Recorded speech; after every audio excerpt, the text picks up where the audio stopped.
Earth, a unique planet, restless and dynamic. Continents shift and clash. Volcanoes erupt. Glaciers grow and recede. Titanic forces that are constantly at work, leaving a trail of geological mysteries behind. One of these mysteries is centered here, in the Grand Canyon in Arizona. Close to 1 billion tons of rock have been carved out of the ground. The canyon left behind could hold all the river water on Earth and still be less than half full. For more than a century, scientists have debated how and when this vast chasm was created.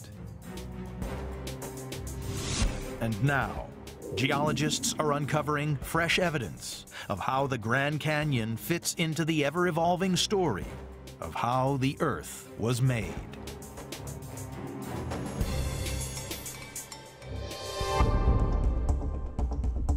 The Grand Canyon,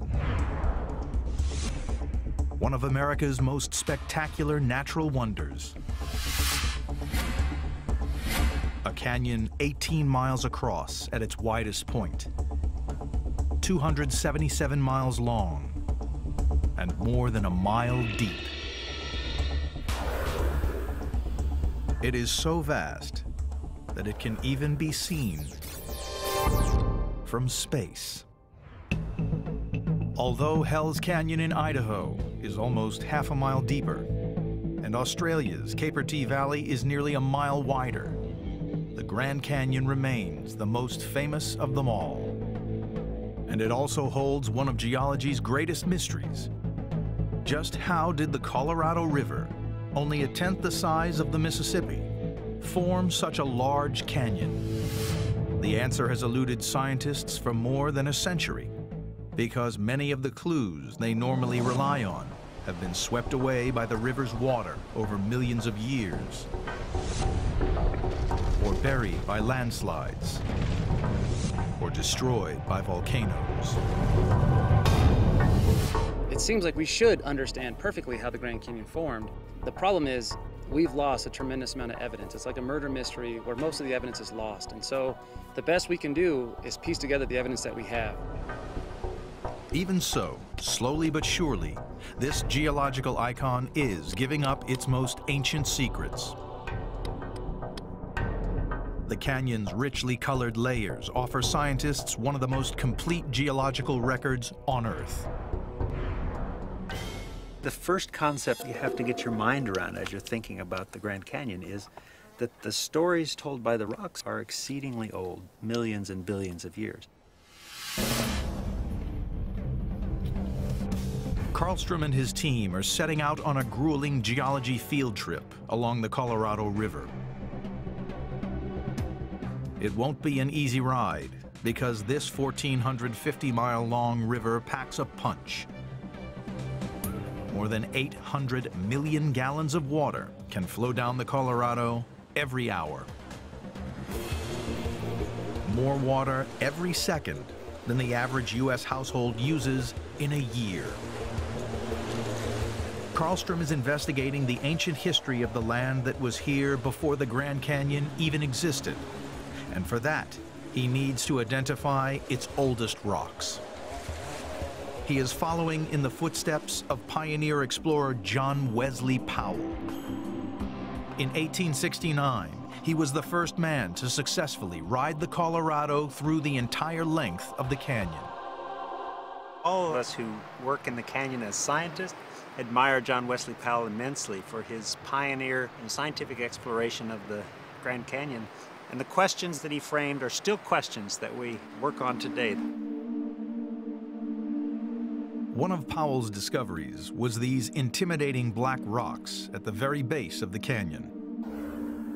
Well, we're deep in the Grand Canyon, right by the Colorado River. You can see these spectacular black rocks. Actually, John Wesley Powell called them ugly black rocks, because for him, these hard rocks made bad rapids, and that was harder on his trip. But for those of us who are interested in the early history of Grand Canyon, these rocks are the bonanza. Powell had no way of dating these rocks, now identified as Vishnu schist.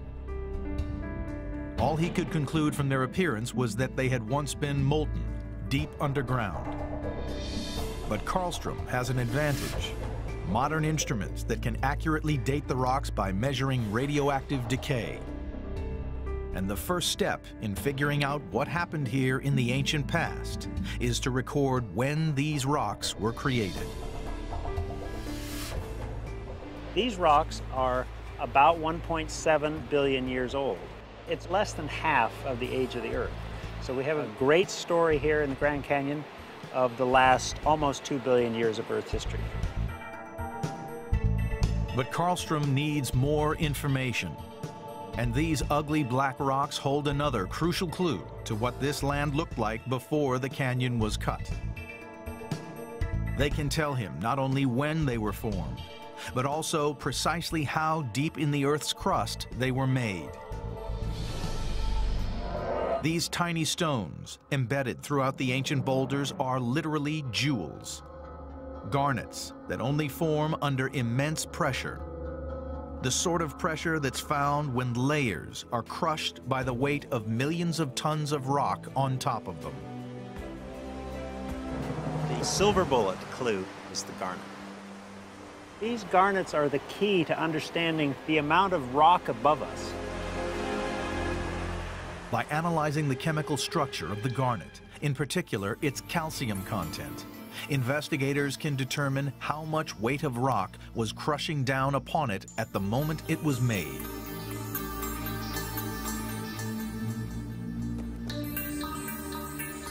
In simple terms, if you analyze the garnet and you see higher calcium content of the garnet, it means you're deeper into a mountain belt, more rocks above you.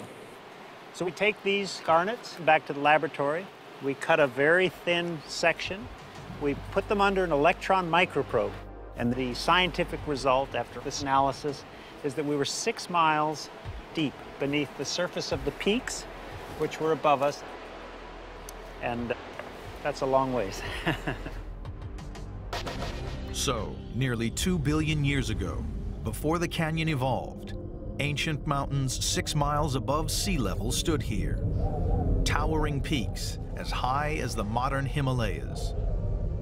Over the next 500 million years, these mountains were worn away by the relentless forces of erosion. Over millennia, the freezing and thawing of ice cracked open the rock of the mountain slopes. Wind and water carried the rock debris down towards the oceans, leaving behind a flat and featureless plain with no sign at all of a canyon. Geologists learn to visualize the way that this place looked in the past. Knowing how to read the texture of the rock, the kind of rock it is, the fossils that are in it, geologists can, it's like a detective story. You can uncover what this place looked like billions of years ago.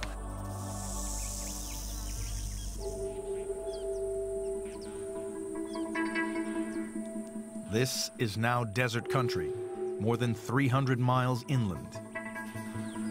And yet, these shells, encased in solid rocks, are ocean fossils. In this one cliff, you can find fossil shells that look like you'd pick up on the seashore today. They die, they fall to the bottom of the seafloor, and they get trapped and die in the mud at the bottom of the ocean at the time that they're being deposited. Shells like these come from shallow tropical waters, an inland sea that first arrived here 500 million years ago and covered the flat, low-lying plain. But that did not happen just once. Many different layers in the walls of the Grand Canyon tell Karlstrom that over hundreds of millions of years, this land has been submerged by the sea, not just once, but at least 8 times. The last time this part of Arizona was under the sea was around 80 million years ago. As we go higher in the layers in the Grand Canyon, we have different age seas which are depositing different kinds of rocks, different environments, different fossils that live at the different times. This chapter of seas coming in and seas going out is itself hundreds of millions of years. Each sea deposited different types of material that hardened to become solid rock. Some sediment was sand that became buff-colored sandstone. Some was mud that hardened into darker shale, while the calcified remains of marine organisms were crushed into light-colored limestone.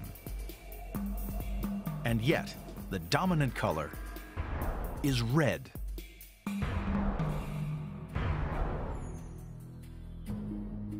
That comes from iron, locked within all the rocks.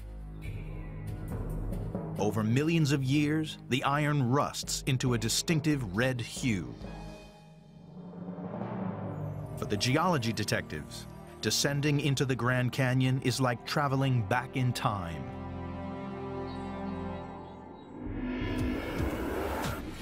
The calcium content inside garnet gemstones reveals that nearly 2 billion years ago, mountains the size of Mount Everest stood where the Grand Canyon is now. Sea fossils exposed in the cliffs show that as late as 500 million years ago, the land was the muddy bottom of an ancient inland sea. The next puzzle for geologists is uncovering which awesome forces transformed that unremarkable flat land into this breathtaking natural wonder of the world. From 1.7 billion years ago to 70 million years ago, the landscape of western Arizona has undergone a series of extraordinary changes. Ancient mountains have given way to prehistoric seas, which have withdrawn to reveal a low-lying flat plain stretching as far as the eye can see. The magnificent gorge of the Grand Canyon does not yet exist. But over the next 20 million years, this landscape was to undergo immense changes that would create a unique high plateau and set the scene for the formation of the canyon. Ancient fossils of sea animals tell geologists that this land was once under the waves of an inland ocean. But that leads to yet another mystery. The investigation needs to figure out why these undersea rocks are now high in the air, thousands of feet above sea level. It's surprising to go up a mile above sea level and you find a clamshell or what looks like a clamshell. And you say, that's what I see when I go down to the ocean. So why is it here a mile above sea level? It's clear that this region underwent a type of geological disturbance that pushed up the entire seabed. Geologists discovered in the 1960s that collisions between separate plates of the Earth's crust could force land up into the air. It happens all over the globe and usually deforms the land into tilted mountain ranges. But this Arizona uplift was unique. After all the flat layers are deposited at sea level, there was a major uplift event called the Laramide orogeny, which lifted these rocks without tilting them, still flat, lifted them up to high elevation. Because the land rose straight up, like being in an elevator, it formed a high, smooth plateau. The sea that had been there drained back toward the northeast. But as of yet, there was no Grand Canyon. The Colorado River, the force that cut the canyon from the rock, had yet to arrive. Geologists from the very early days, from the late 1800s, are quite comfortable with the knowledge that the Colorado River has carved the Grand Canyon. The high plateau was surrounded by even higher mountain ranges. New rivers began flowing from the mountains out across the plateau. It's essential for the investigation to establish when the Colorado River in particular arrived, because only then could it begin to carve the canyon. Until a few decades ago, some investigators thought this ancient riverbed, called Hindu Canyon, provided the answer. They believed that Hindu Canyon's creation, 50 million years ago, marked the arrival of the Colorado River and the beginnings of the Grand Canyon. But in 1969, the discovery of these pebbles turned everything that geologists thought they knew about the canyon on its head. It turns out that to explain how the Grand Canyon got there is very much more complex than people thought. So the early geologists thought it was simple, but now we realize there's a lot more to the story, and it's kind of a detective story. You start out with a few clues, and you put the clues together, and then finally you get the satisfaction of saying, well, you know, I figured this out before anybody else did. Figuring it out before anyone else was just what Young did in 1969 when he was a 24-year-old geology graduate student at Washington University. His professors sent him to investigate Hindu Canyon. But when Young arrived at the dusty riverbed, he discovered that it had nothing to do with the Colorado or the Grand Canyon itself. His discovery flew in the face of all the established geological theories and revolutionized thinking about the canyon's history. The evidence Young had uncovered was the alignment of pebbles in the bed of the river. If you look at these pebbles, you can see that the pebbles are flowing, or the pebbles are oriented in this direction, which is a stable direction for water flowing to my right. If the pebbles had been oriented this way, the water would have flipped them over. So when we find pebbles that are oriented this way, that tells us that the water was flowing to my right. It is a crucial clue. The Colorado River could never have flowed to Young's right. It has always run in the opposite direction, towards the Pacific Ocean. The river here, 50 million years ago, was not the Colorado, and it did not cut the Grand Canyon. Young's findings meant scientists had to rethink all their ideas about when the Colorado had arrived on the plateau and about the age of the canyon. They started examining evidence from another, less ancient site. This is Muddy Creek, near Lake Mead, Arizona, just a few miles downstream from where the Colorado River exits the Grand Canyon today.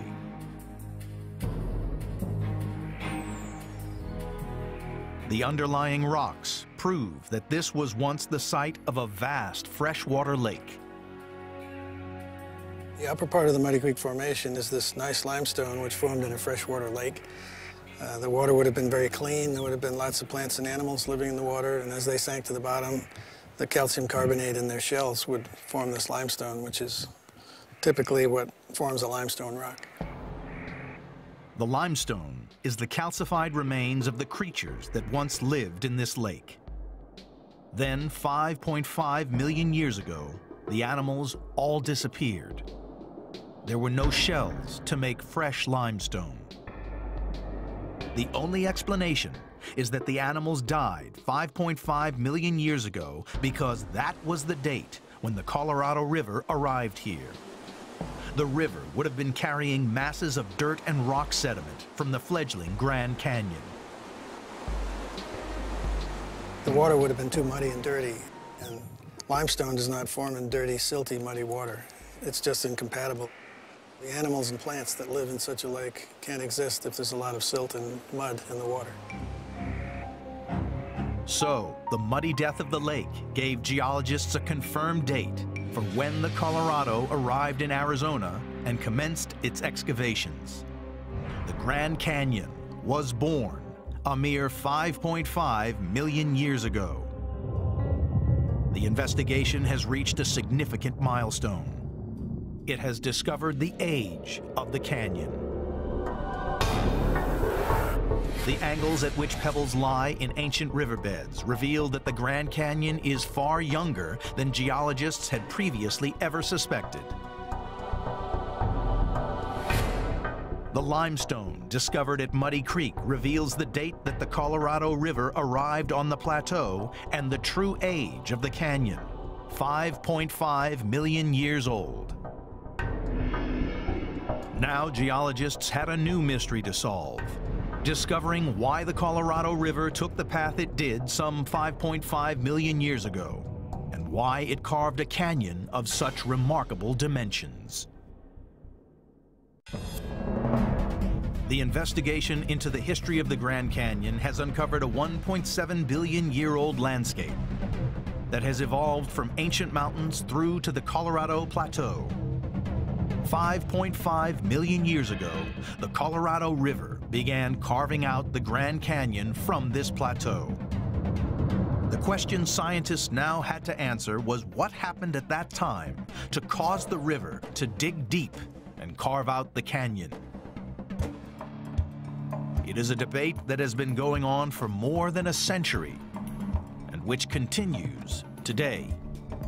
I got interested in the Grand Canyon when I went to school and started studying, and I heard about the different ideas associated with the Grand Canyon and was just blown away when I found out we did not understand how the Grand Canyon formed. Something as iconic as the Grand Canyon wasn't understood, just seemed crazy to me, and so basically decided to dedicate a large portion of my life to trying to figure it out. One theory is that several ancient rivers merged and their combined cutting power started digging out the canyon. Another assumes that the river cut down into the plateau as the land uplifted around it. But John Douglas has his own theory, one that has gained respect among many leading geologists since he first published his ideas in 2000. What Douglas calls his spillover theory seems to work well on paper. Spillover is incredibly easy. All it means is the Colorado River poured into a basin. When it poured into that basin, it had to form a lake. And this lake was huge. All that lake had to do was rise and then spill across the plateau. It poured down, cutting rapidly, and over time you would have ended up with the beginnings of Grand Canyon very quickly. At his college campus in Phoenix, Douglas is building a scale model experiment to see if his spillover theory actually works in real life. He sculpts tons of dirt into a model of the Colorado Plateau. Running faucets represent the flow of the Colorado River into the ancient lake. Now we have our large lake. The water's getting higher, it's getting ready to spill across. We have a tiny little trickle of water pouring down off the lake. That little tiny trickle of water doesn't seem like much, but over time, that little bit of water flowing down that steep slope is going to gain energy. It's going to start cutting, making waterfalls that work their way back. One waterfall has now reached the lake. You can see that we have just released a significant amount of water, much more water than was previously pouring down. Now we have huge canyon cutting. Landslides are sloughing off the side of the canyon walls, the water flushing it downstream. The lake, you can see that it's starting to shrink in size. That lake is getting lower. And right there, you can see that we have cut our own small-scale version of the Grand Canyon.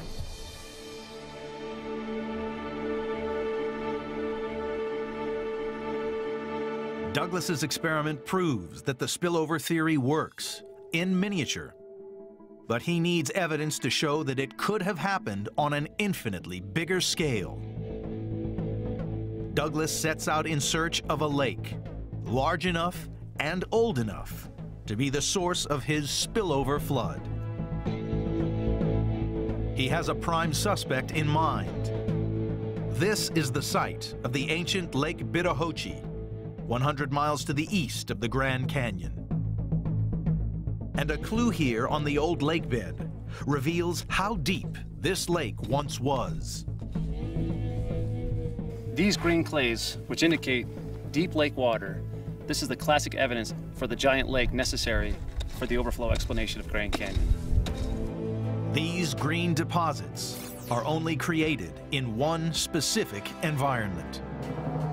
To have green lake clays, you need deeper water where there is little oxidation. I think that's indication that the Colorado River has arrived in this basin, that it's made its way from the Rocky Mountains to this location. And this is its basically stopover point before it eventually spills across to form the Grand Canyon. Establishing the depth at this point lets Douglas work out how large an area was once covered by water. He compares the depth of the water with the contour height lines of the surrounding countryside. And that shows that Lake Bitahoche once spread over 20,000 square miles and contained more than 3,000 cubic miles of water.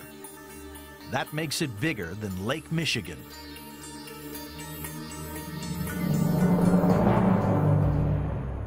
Douglas needs to date the age of this lake.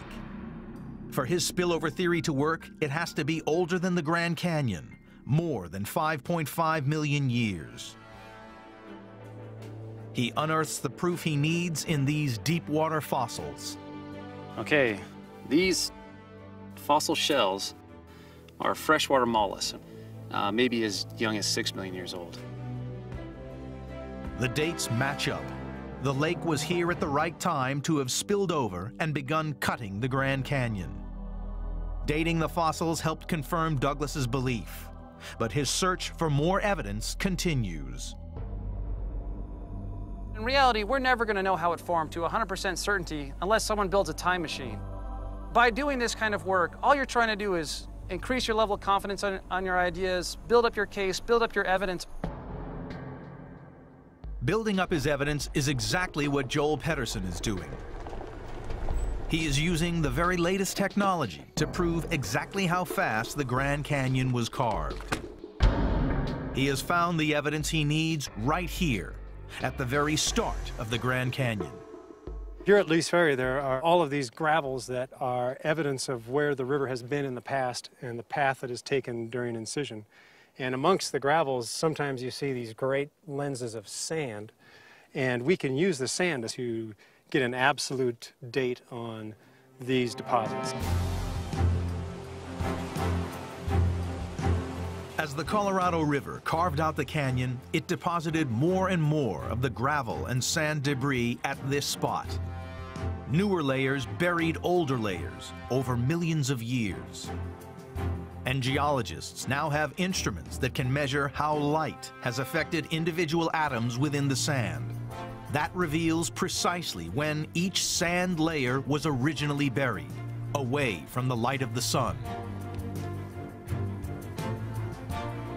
For the technique to be accurate, it's essential that the sample is not exposed to daylight.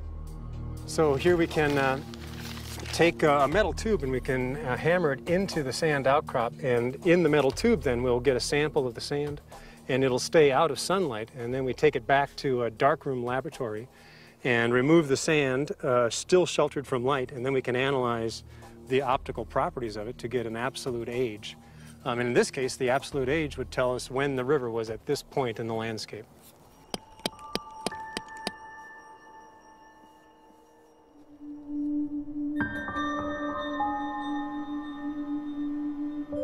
Back at the lab, Pedersen compares multiple sand samples, each from a different depth in the canyon deposits.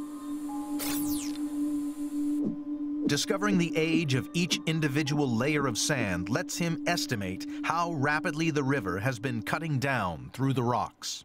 Here at Lee's Ferry, we can use this last 500,000-year history along with our absolute dates and all the information we get. And the rate of canyon cutting here is about 1,000 feet per million years.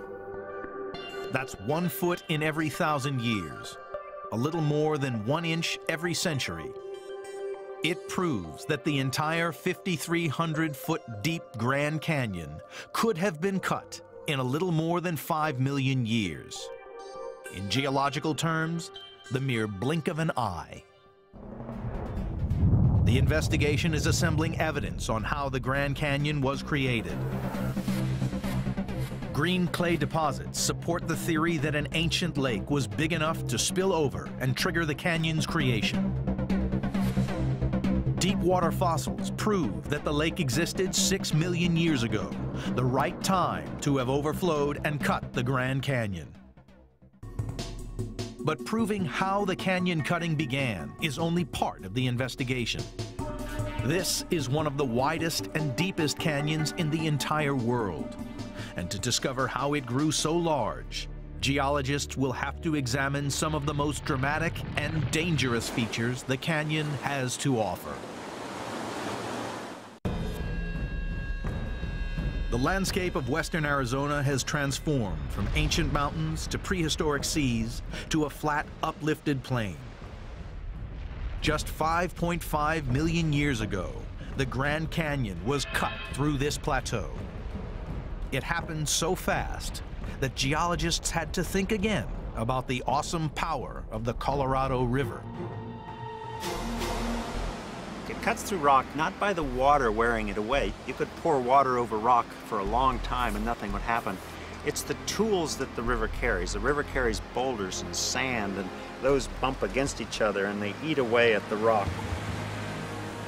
Every day, the Colorado can carry almost 500,000 tons of rock and debris, enough material to fill more than 100 Olympic swimming pools.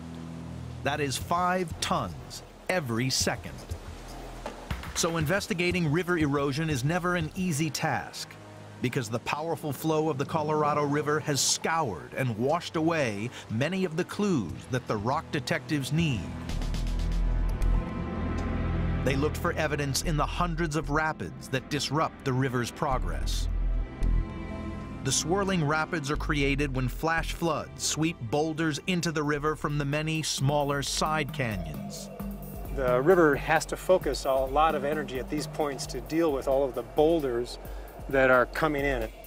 The more coarse boulders and more resistant material that the river has to fight against to accomplish its incision, the steeper it gets. As the water flows over the rapids, it cuts deep into the bedrock below. At this set of rapids alone, the river drops 10 feet. And there are a lot of rapids on this section of the Colorado. So it put all these rapids together in a string through Grand Canyon, and that gives you the overall sort of unusually steep Grand Canyon profile of the river going through it. Gravity and simple physics are at the heart of how the Colorado has carved so much rock so quickly. 5.5 million years ago, the Colorado River was flowing over the steep edge of the plateau that had been pushed up thousands of feet above sea level. The river ran rapidly over the steep downward slope and swept rough, rocky debris along in its wake. An incision formed, digging back into the edge of the plateau. The power of the river to incise as it dropped off that huge escarpment must have been really great. And so the river quickly incised there, and that very steep drop-off of incision would have worked its way back upstream through the Grand Canyon region. It's sort of a waterfall that a few million years later has spread itself out through the length of the river. It is this steep drop-off between the Colorado Plateau and the land beneath it that fuels the Colorado's incredible erosive power. The river begins its life high in the Rocky Mountains in Colorado. For every mile that it travels, the river falls 10 feet. By contrast, the Mississippi River, a river moving 10 times as much water as the Colorado, meanders across a flat landscape. With no steep slope to drive it, the Mississippi can't carve any canyon. But the Grand Canyon is not just steep, it's also wide.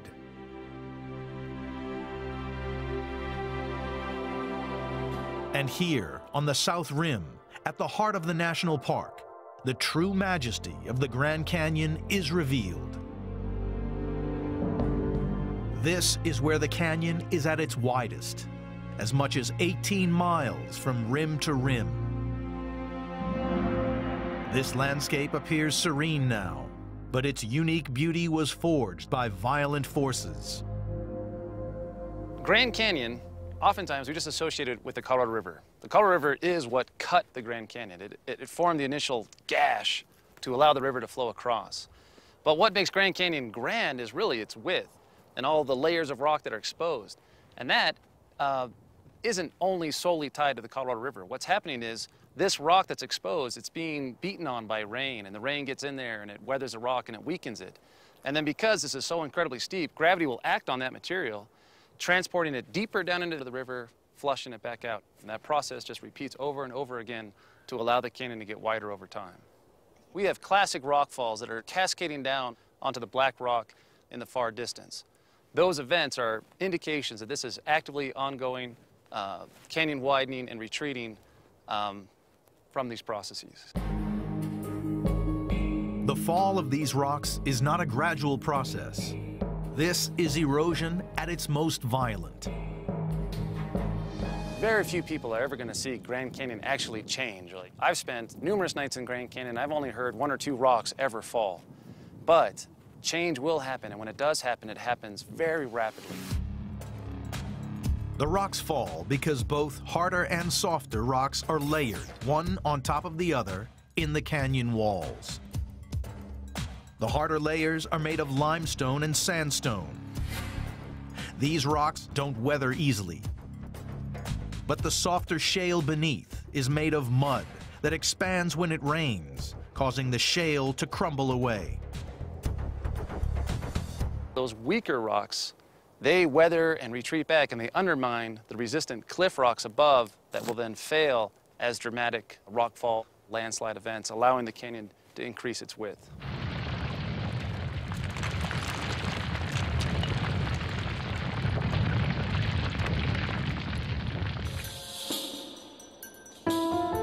The rock falls are merely the first step towards increasing the Grand Canyon's enormous width. Without the help of an accomplice, the entire canyon would fill up with debris. Without the Colorado River, you could not have the Grand Canyon as wide as it is. By flushing that material downstream, it wipes it all clean to allow a whole new material to build up again.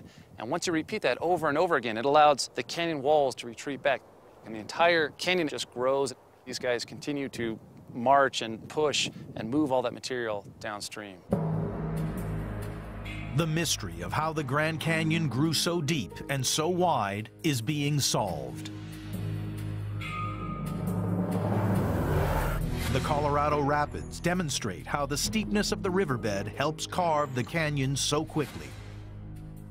Rock falls on the canyon walls reveal how weaker rocks rapidly widen the canyon across the plains of Arizona.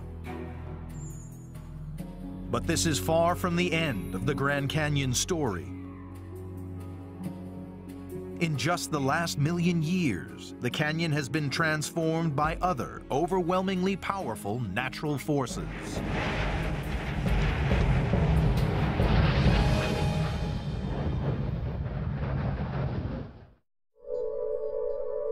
Geologists have established that over 1.7 billion years, the Grand Canyon emerged from ancient mountains and prehistoric seas to become one of North America's geological icons. This is a rare look at one of the most remote and secret parts of the Grand Canyon. A series of small cone-shaped mountains line the canyon's edge. And there are flows of black rock running down from each rim. They come from a remarkable era just 725,000 years ago, when the peace of the canyon was shattered by volcanoes.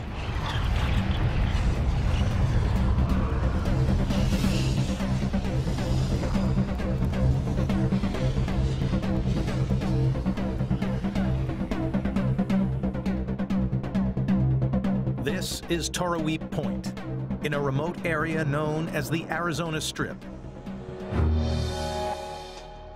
One of the most isolated places in the continental U.S.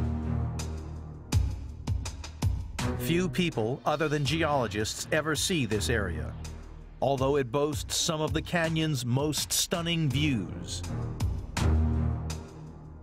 The rock detectives come to see how explosive volcanic eruptions have changed the canyon in the comparatively recent geological past. This black rock that seems to have spilled over the rim of the canyon is an ancient lava flow, what was once boiling hot rock, forever frozen in time. Powell talked about a river of molten magma pouring down into a river of melted snow. and he talked about how dramatic it must have been, the boiling and seething and the steam, and it must have been amazing. You would picture red hot lava like you would see in Hawaii pouring down the canyon walls and coating them, and then once it reached the river, it would it would immediately create just giant clouds of steam. The extensive lava flows, erupting from as many as 100 cinder cone volcanoes, had a dramatic effect on the Colorado River running below. Crow believes that on at least 8 occasions, the volcanic eruptions created huge lava dams that blocked the river completely. Well, behind me here is one of many basalt remnants. They're the remains of lava flows that poured down the canyon, partially filling it. And then subsequently, the Colorado River has removed all but a few little chunks. The lava dams brought even the powerful Colorado River to a halt. For a while. In time, the dams were no match for the Colorado. The rising pressure of the dammed river behind them eventually became too much, and they shattered.